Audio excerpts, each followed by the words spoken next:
Nigeria's exit from recession shows economic plan working, says presidency.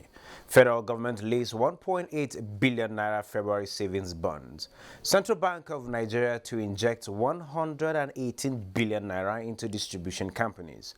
Nigeria youth to access credit through Youth Investment Fund. Plus, Asia Pacific stocks mixed as investors watch tech shares. Details of this and more on Business Express on the network service of the NTA. We are reaching you from Abuja, Nigeria's capital. I am Benny Adams, your guide.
The Minister of Finance, Budget and National Planning, Zainab Ahmed, is optimistic that by the end of March 31st, 2021, the implementation of the extended capital component of the 2020 budget, which stands at 30% at the moment, will be 100%.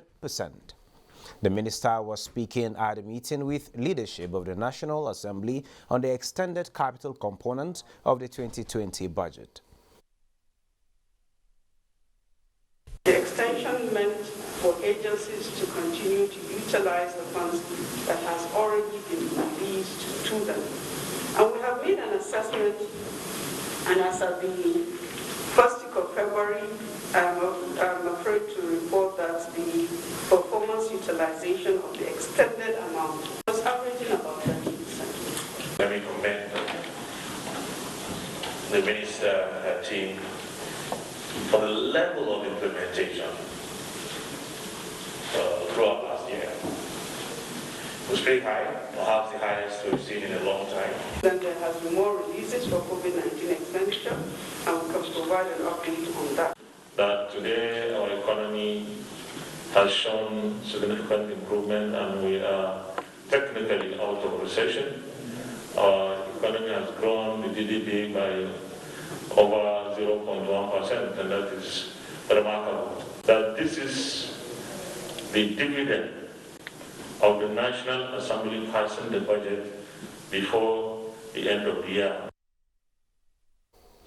The Nigerian Communications Commission says the telecommunication industry performance in the fourth quarter of 2020 contributed 12.45% to the gross domestic product. The NCC, in a statement by its Director of Public Affairs, Dr. Ikechukwu Adinde, based his assertion on the latest data released by the National Bureau of Statistics last week. The statement adds that telecommunications, information services, under information and communication grew by 17.64% in the fourth quarter of 2020 from 17.36% in the third quarter of 2020 and 10.26% in the fourth quarter of 2019. The statement further noted that agriculture, industries and services sector, under which telecommunications is categorized, contributed 26.95%, 18.77% and 54.28%, a pointer to the fact that telecommunications, trade, services and crop production are the main drivers of Nigeria's exit from recession. Similarly, Nigeria is seeking broader opportunities from the World Bank and other development partners in the area of policy and digital training for teaming Nigerian youth and women. This was when the Minister of Communications and Digital Economy received the Deputy Secretary General of the United Nations, Amina Mohammed, in Abuja. Within the period of lockdown, in the two virtual institutions we commissioned or we developed online, more than 200,000 citizens enrolled and completed their programs. And still the training is ongoing. And this is another area which we feel we need to be supported by the United Nations in any way possible. Digital economy is very important, and we continue, as you say, speaking and engaging constructively, so that we can, ensure that success is what we are all going to be looking at the end of the day. Nigeria, for the past 6 years, has been making efforts to boost her national food production to reduce the billions of naira she is spending on imports. However, wheat production remains a major challenge. Let's join Musa Babaliu for details on demand and supply of wheat in Africa and the situation in Nigeria. Wheat and rice are gradually becoming international crops driven by global politics due to high demand and supply of the produce worldwide. The development that has been having negative impacts on the social and economic well-being of African countries. For instance, of all the food Africa imports, wheat and rice are the top most consumed grains on the continent. It was reported that every year, Africa spends billions of dollars to import wheat from North and South America, Europe and Asia. Africa is the largest importing continent of wheat in the world, spending over $15 billion annually. And the objective of that is now in Africa, which is even much better than Egypt and much better than India, which achieved self-sufficiency in the 1960s, we have proven technologies today. The issue is now we start to take these proven wheat technologies to reach to farmers so that our farmers can increase the lost productivity that they have today. Though wheat production in Nigeria is yet to meet the national demand, however, there is significant increase in the production. We are not trying to reinvent the wheel, because all over the world there are technologies, good technologies that will help in improving the productivity of an average wheat farmer. And we have been able to bring these technologies to Nigeria and deploy them to our own farmers. So what we need actually from policymakers, from government, is support.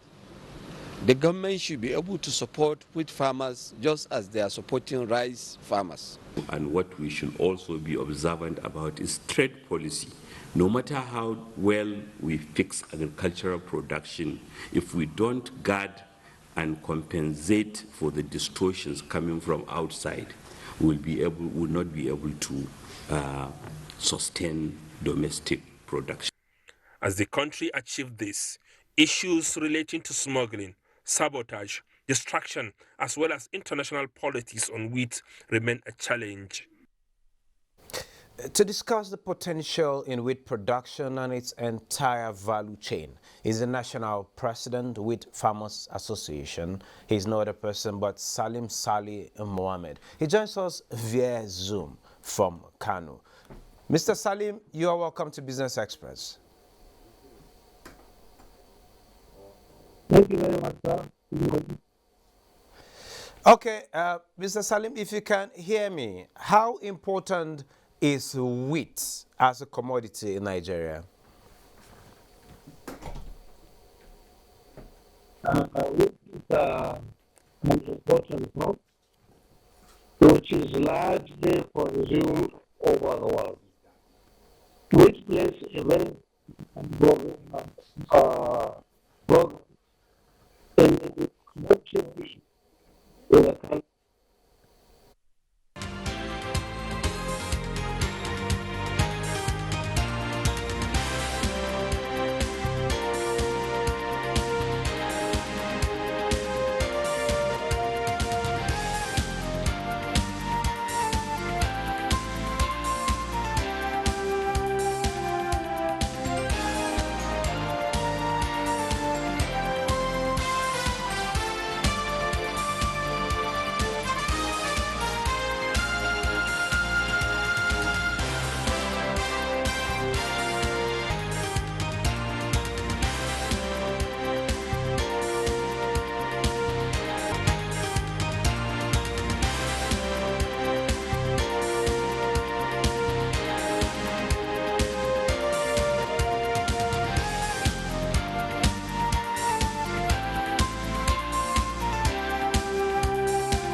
Well, we apologize for that technical hitch. We now have Salim Saleh Mohammed via telephone. Mr. Salim, are we together? I'm hearing you. Okay, good. How important is wheat to Nigeria? Wheat is a very important crop in this country because of how the foreign partners are using the country to dump their products in the country. It is a very widely large consumed crop in this country because almost every household in this country consumes wheat products, right from bread, indomie, macaroni, spaghetti, and other products. If you come to the factories and confectionaries, wheat is largely used and consumed in terms of biscuits, donuts, burger, and other materials. I can tell you that wheat is largely consumed in Nigeria even more than rice and maize. Okay, Mr. Salim. So it has become a very popular crop in this country. Yes, as popular as wheat is, having established the fact that every household in one way or the other consumes wheat in one form or the other, then how is it difficult for Nigeria to meet the wheat demand?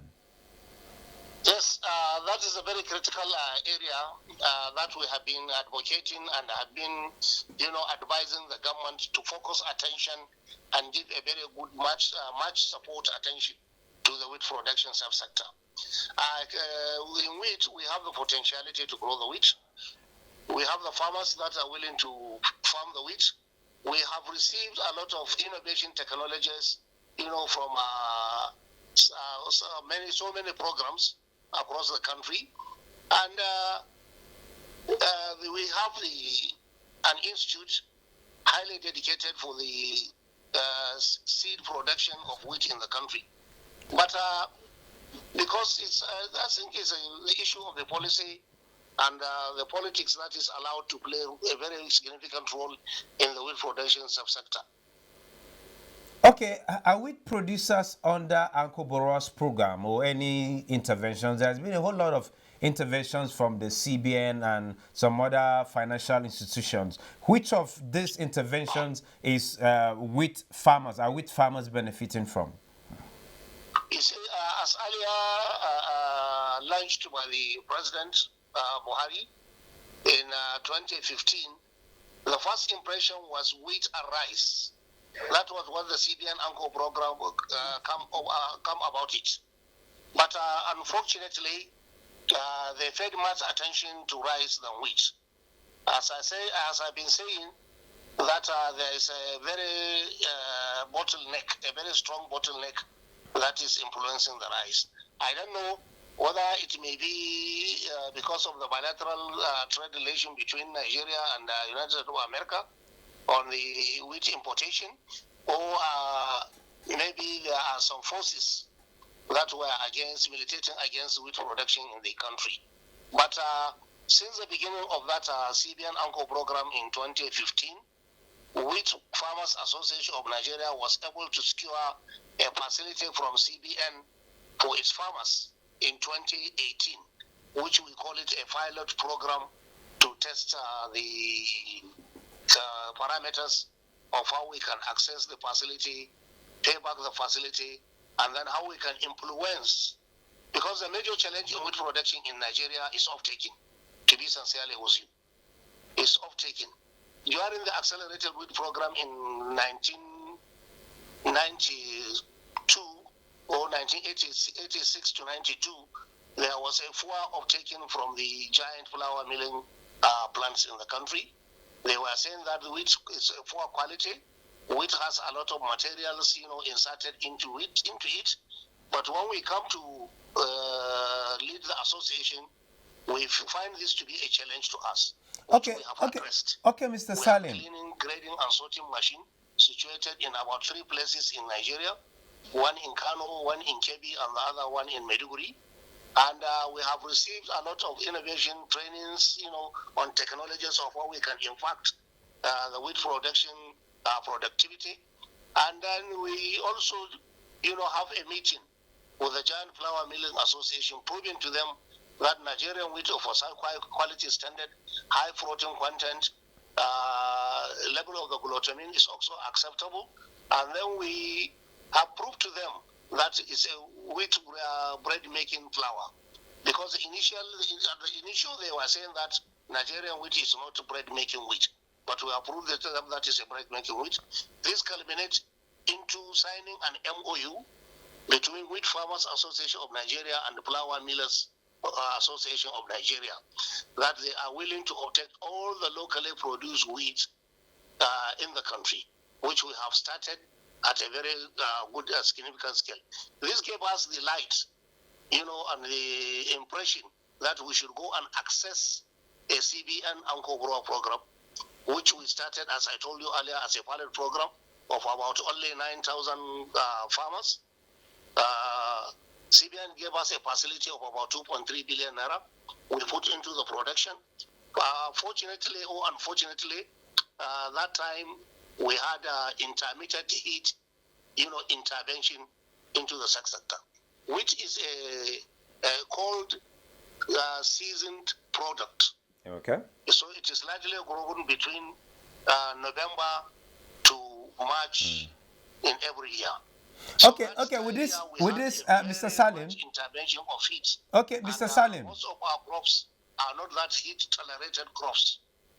They are dry season cold crops. Okay, Mr. Salim.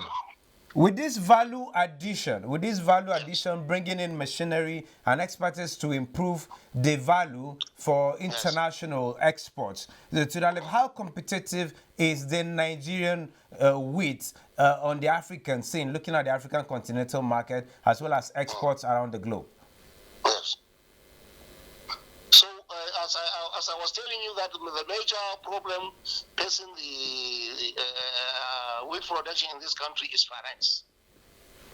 Had it been wheat is being financed as how they finance or give much attention to finance rice, definitely by now, with these new modern technologies and the machineries we have to produce a very clean material, it could have been taken another dimension. Not like Okay. While waiting for more financing for wheat production, what is the state of pricing of this commodity? There are producers that complain that the price of wheat is actually on the rise. What is responsible for that? You see, the issue of the price has been addressed between the association and the flour milling.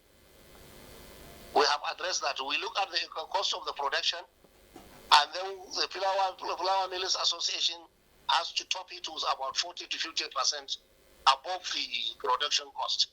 But the major obstacle here is one, we have very low production output because of the insufficiency in the seed subsector, and two, sometimes the production yield is not given up to more than 3 tons per hectare. Sometimes it's even getting lower than 3 tons per hectare, because we need high yielding material to be substituting, on a gradual basis, the farming, the production sector. So, Mr. Salim Saleh, our output yield was rating between 2 to 3 tons per hectare, which we're supposed to be rating between 3, 4, 5, 6 tons per hectare as compared to the other wheat producing countries. Our observation on the matter is we need a high tolerated heat wheat variety, which even if we have an intermittent heat between the season, it will not affect the yield. And I want to believe that there are efforts towards that direction to make the production of wheat holistic. Thank you so very much, Salim Saleh Mohammed, for sharing your thoughts with us at this particular time. Thank you very much, sir. You're welcome. Thank you.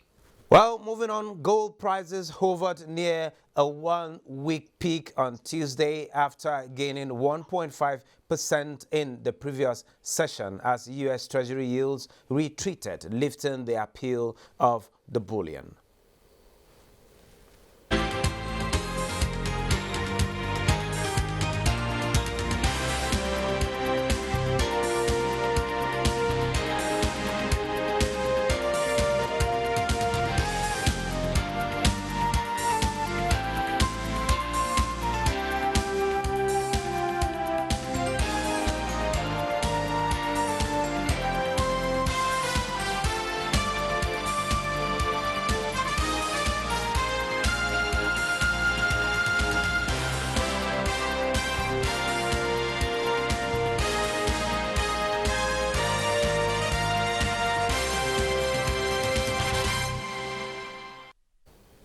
moving on, the devastating state of many businesses in Anambra State occasioned by the ravaging COVID-19 pandemic has put thousands of people at risk of falling into extreme poverty. Blessing Anyao reports that business owners in Onitsha, Anambra State, are struggling to sustain their sources of livelihood with the second wave of coronavirus.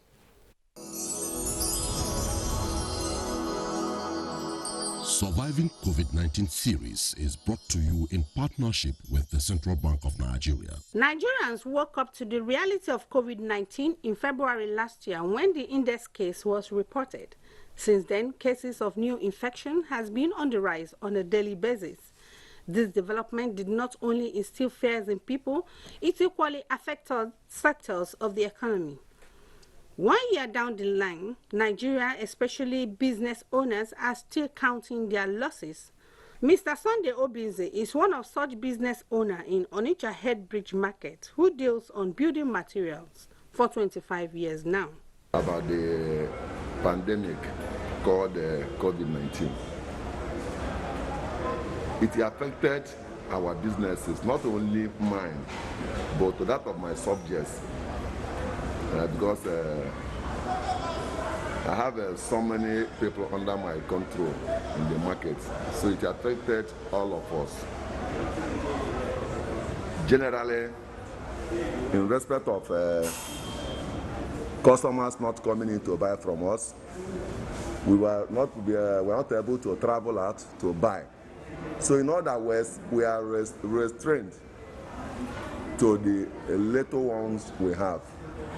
So we are eating from that very one till after before the intervention of the Anambra State government.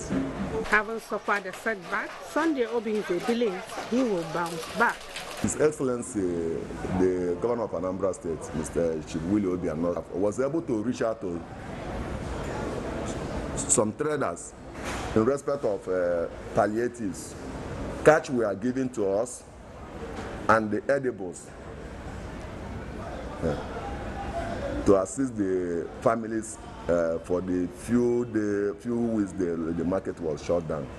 We were called for a meeting in respect of this second wave on 8th January to educate us on the protocols for our market to remain open. So, and we put those measures into practice. If you go around the market, and you can see some gates entrances shut down. You will see people making use of their face masks, sanitizer, and buckets all over the market. And with that, we trade freely this time around, unlike the first wave. As Nigeria battles the second wave of COVID-19, adhering strictly to safety measures is made compulsory in business areas by governments to check the spread.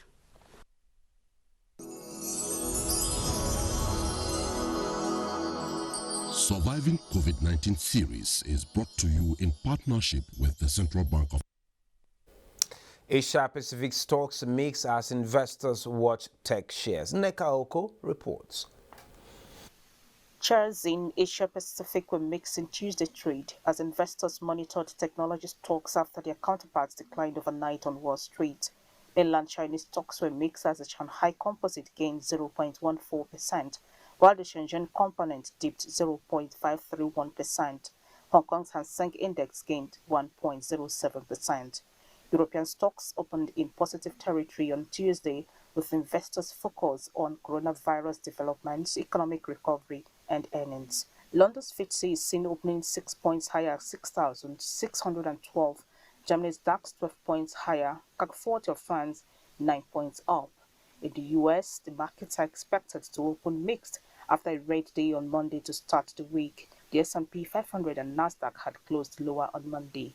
Shares in Africa are expected to sustain the gains recorded on Monday, as many countries of the continent expect the COVID-19 vaccines soon and as hope of economic recoveries intensify. With global market update, Neka Oko. This is where we end this episode of the program. Don't forget you can access this and all previous episodes on YouTube, and you can also communicate with us on Twitter. The handle is NTA News Now. The hashtag is BizX. We value your feedback. Do join us again on Wednesday at 3 p.m. for another package. I'm Benny Adams saying stay safe.